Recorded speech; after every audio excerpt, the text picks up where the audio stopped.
Há momentos na vida que você enfrenta determinadas situações onde você diz: ou Deus faz um milagre, ou eu não saio dessa. Há momentos em que os seus recursos acabam, que tudo que você conhece não traz esperança para você. Você chega no fim da linha, no fundo do poço. Nesta hora, e mesmo assim, você ainda pode ter esperança. O texto que nós vamos ler fala sobre isso. Abra sua Bíblia em Lucas,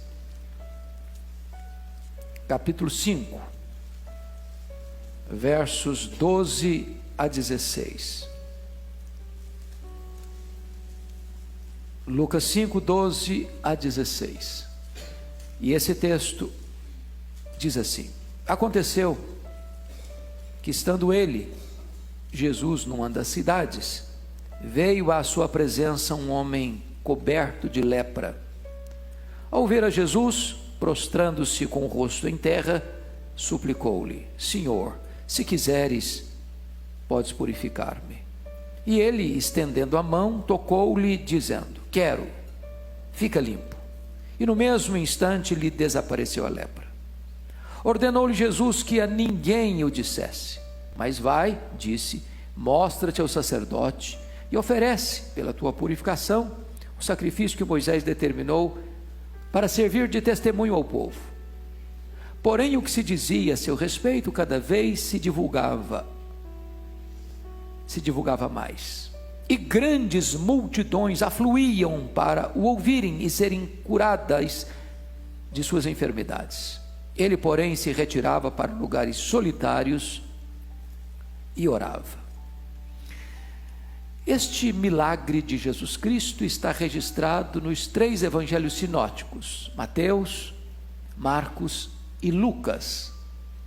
Apenas Mateus coloca este milagre dentro da geografia do tempo certo. Mateus nos informa que este milagre aconteceu imediatamente após Jesus descer do monte onde pregou o seu conhecido sermão, chamado Sermão do Monte.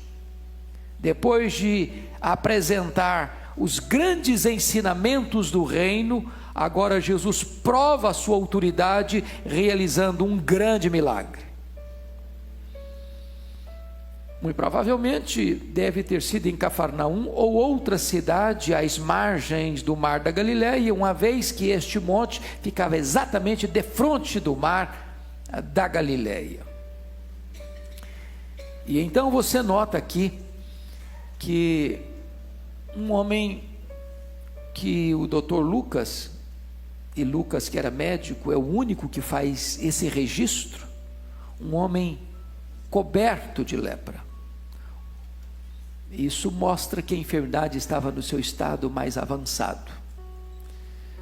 Se aproxima de Jesus, e diz Marcos que ele se prostra, diz Mateus que ele adora, e diz para Jesus: Senhor, se tu quiseres, tu podes purificar-me.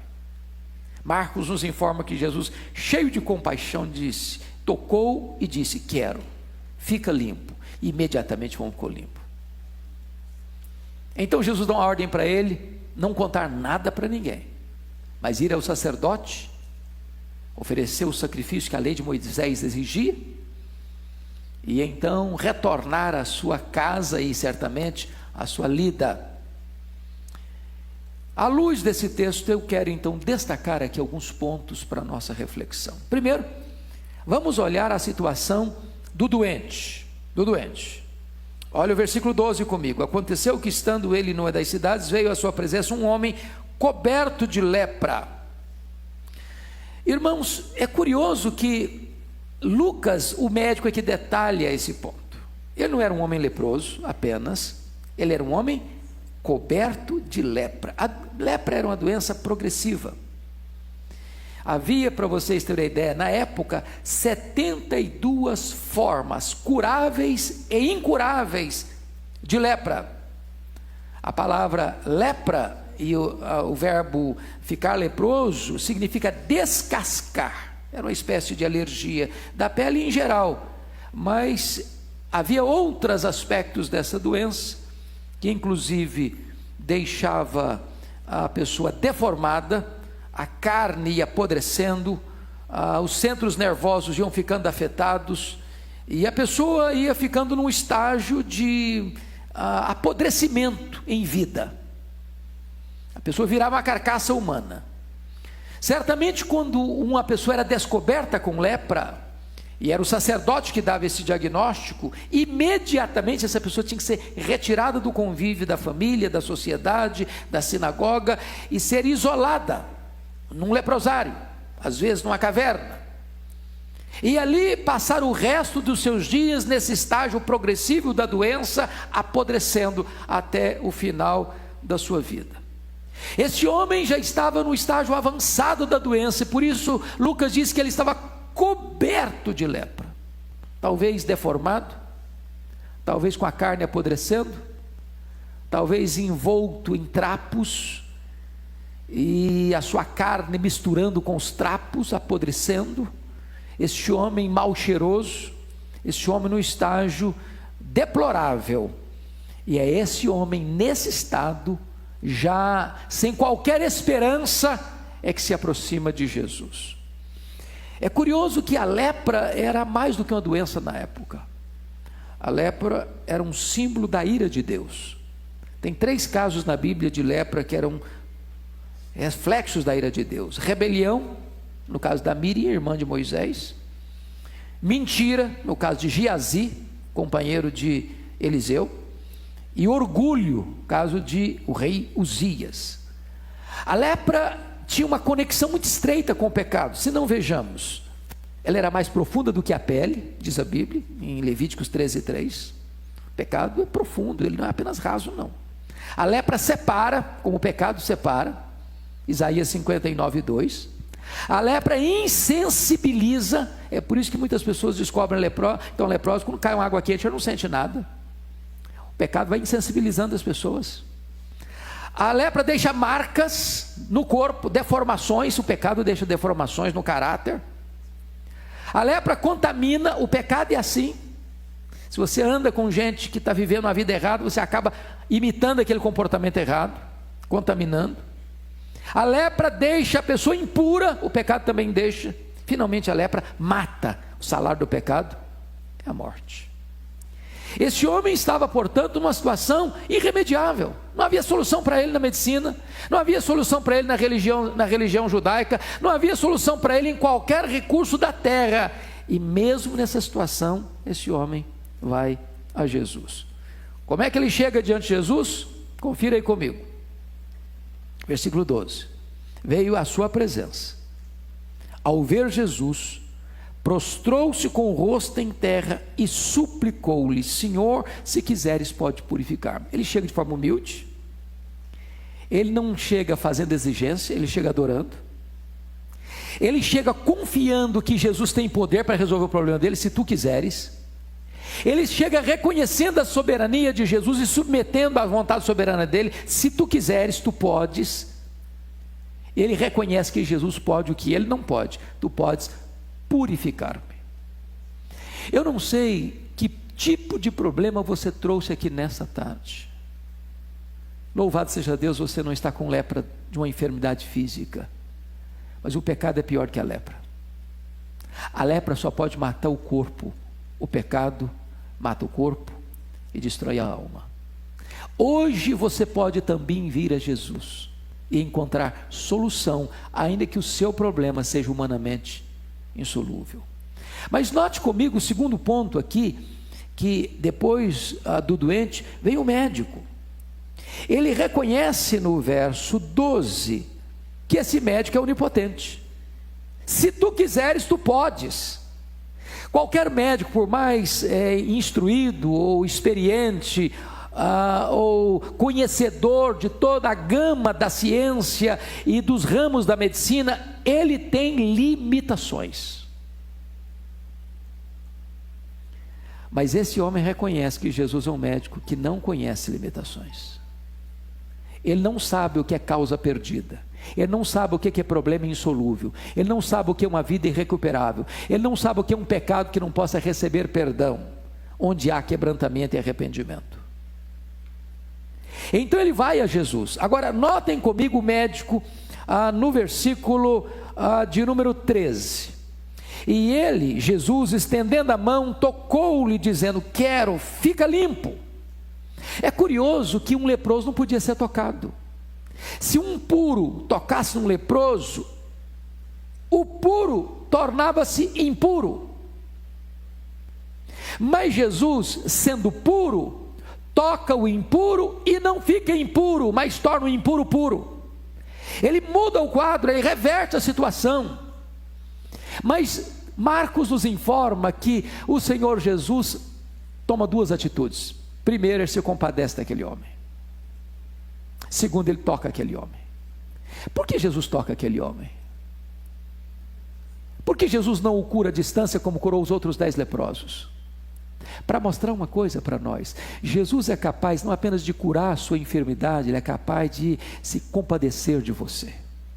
Ele é capaz de sentir a sua dor. Ele é capaz de se identificar com você no seu sofrimento.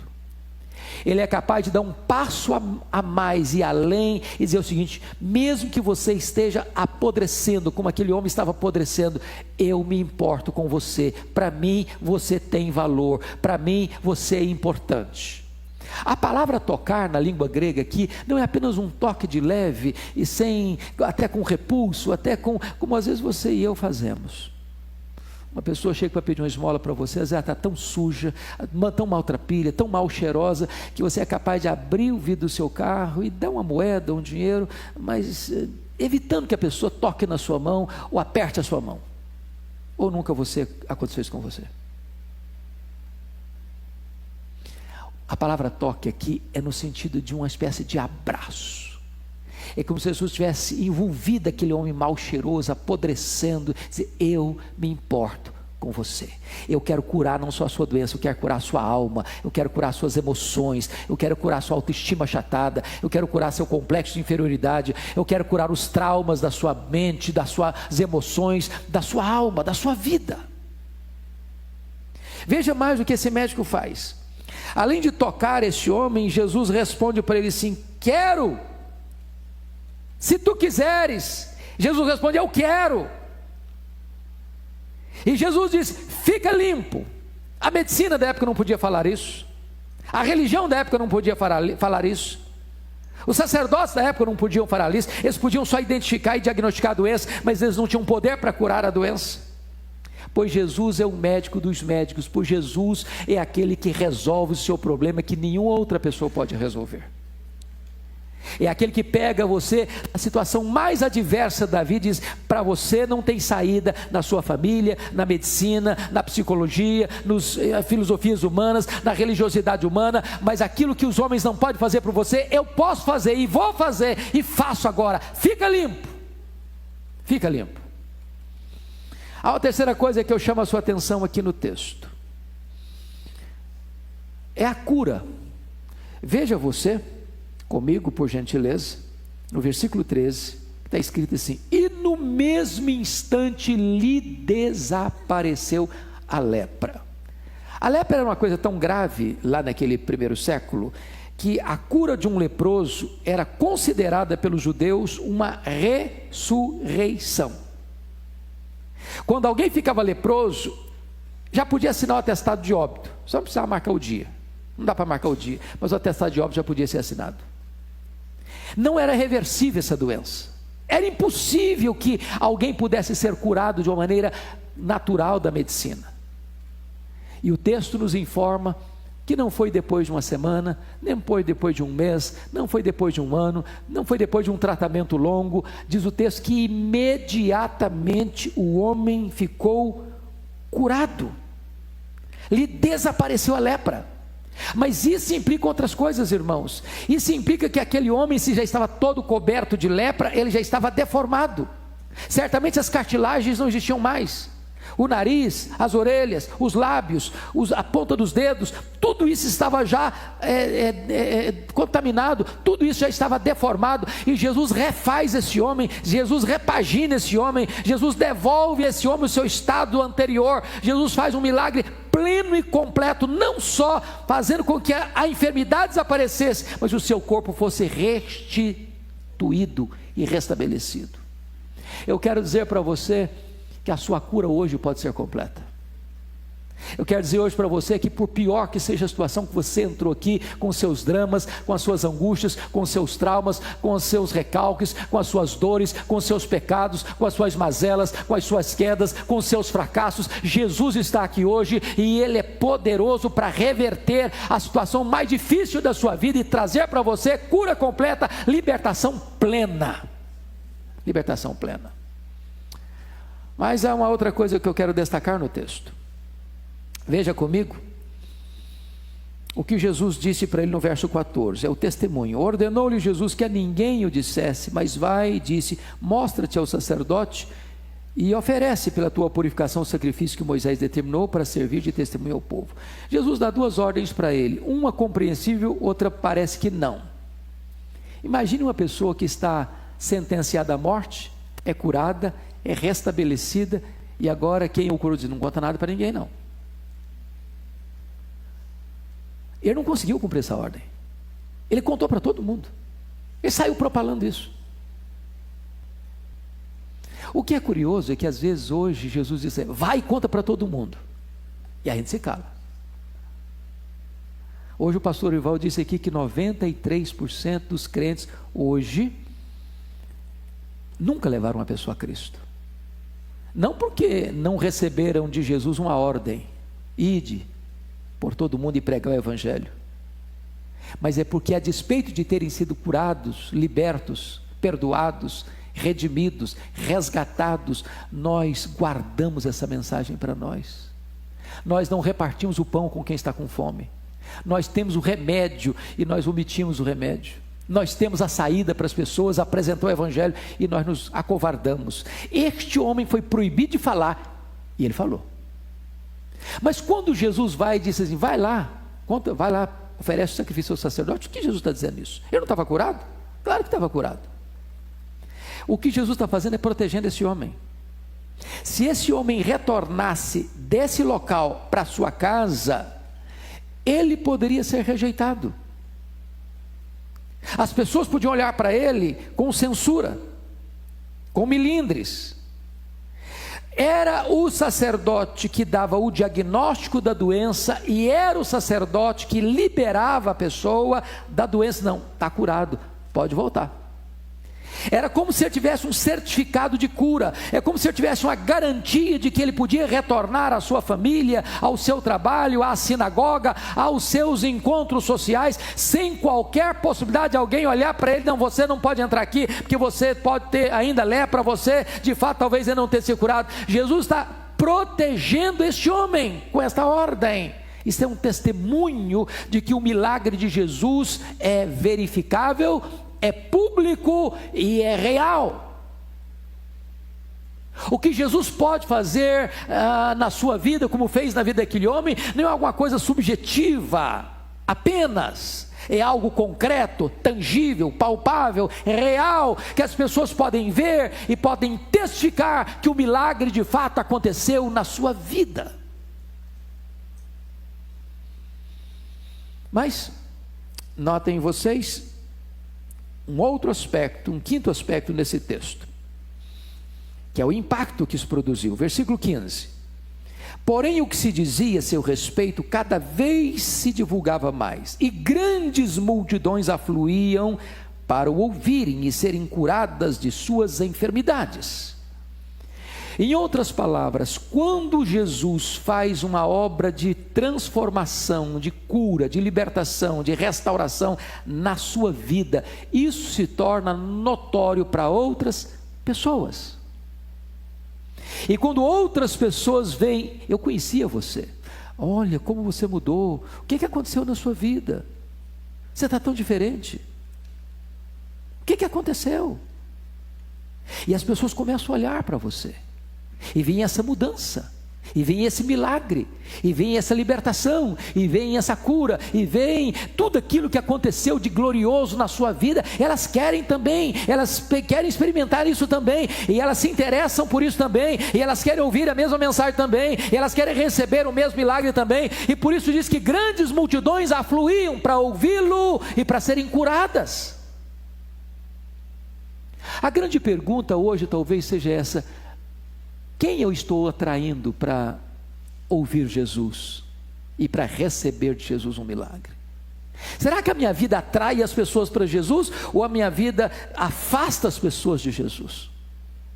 Quando as pessoas me conhecem, elas querem ouvir de Jesus, ou quando as pessoas me conhecem, elas ficam como que recebendo um obstáculo? Somos pedra de passagem ou somos pedra de tropeço? Mas eu quero concluir. O último ponto. É impressionante a atitude de Jesus, no verso 16, o retiro de Jesus. Em face de grandes multidões afluírem para o ouvir e para serem curadas de suas enfermidades, o verso 16 responde: ele, porém, se retirava para lugares solitários e orava. Por que Jesus fez isso? Parece incompreensível de novo para nós. Ele era um pregador e ele estava na Galileia, na sua itinerância, pregando. E agora vem grandes multidões a ele para ouvi-lo, para serem curadas. E em vez de ele ir na direção das multidões para pregar para elas e para curá-las, ele se retira, ele se afasta, ele vai para lugares solitários para orar. Meus irmãos, o que Jesus está nos ensinando aqui é que a nossa relação com Deus é mais importante do que a nossa relação com as pessoas. O que Jesus está nos ensinando aqui é que a oração precisa preceder a pregação. O que Jesus está dizendo aqui é que nós não podemos atender à demanda das multidões se nós não formos revestidos com o poder de Deus que vem por meio da oração. Tanto é fato que no verso seguinte, o verso 18, quando ele retira-se para orar em lugares solitários, diz o versículo 17, olha comigo: e o poder do Senhor estava com ele para curar. Às vezes falta-nos poder porque falta-nos oração. Às vezes falta-nos poder porque nós estamos muito atrelados a um ativismo, fazendo, e não paramos para recarregar as baterias. Muitas vezes nós estamos correndo demais e não estamos nos assentando aos pés do Senhor para buscar a face dele, para buscar o poder dele, para realizar a obra dele.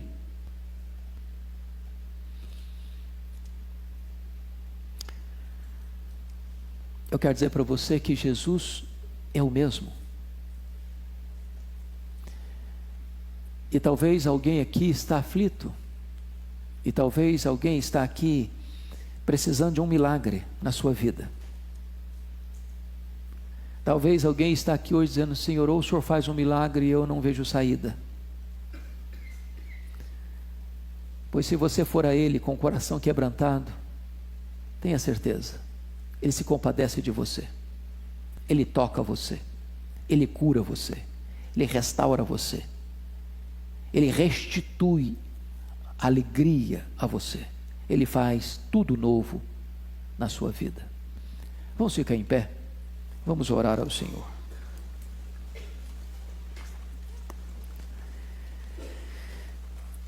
Deus, nós te agradecemos, porque este episódio ocorrido no ministério de Jesus é para nós um espelho daquilo que tu podes fazer ainda hoje. Talvez a nossa doença não é uma lepra, mas tu conheces as doenças do nosso corpo e da nossa alma. Tu conheces aquelas áreas da nossa vida que foram manchadas, que foram destruídas, que têm sinais de morte, e que existe um avanço galopante do mal em ação, e a não ser que tu interrompas este fluxo do mal que que está nos destruindo, não há esperança. Mas nós estamos aqui, na dependência da tua graça, humilhados, prostrados aos pés do Salvador, dizendo a Ele: Senhor, se tu quiseres, tu podes purificar-me. Ah, Senhor, estenda a tua mão nesta tarde, traz cura, traz perdão, traz salvação, traz restauração, traz ânimo novo, Senhor. Levanta o caído, ergue o prostrado, tira da caverna da morte aquele que está indo a passos largos para uma perdição eterna, e traz esperança para os desesperançados, em nome de Jesus e para a glória de Jesus. Amém.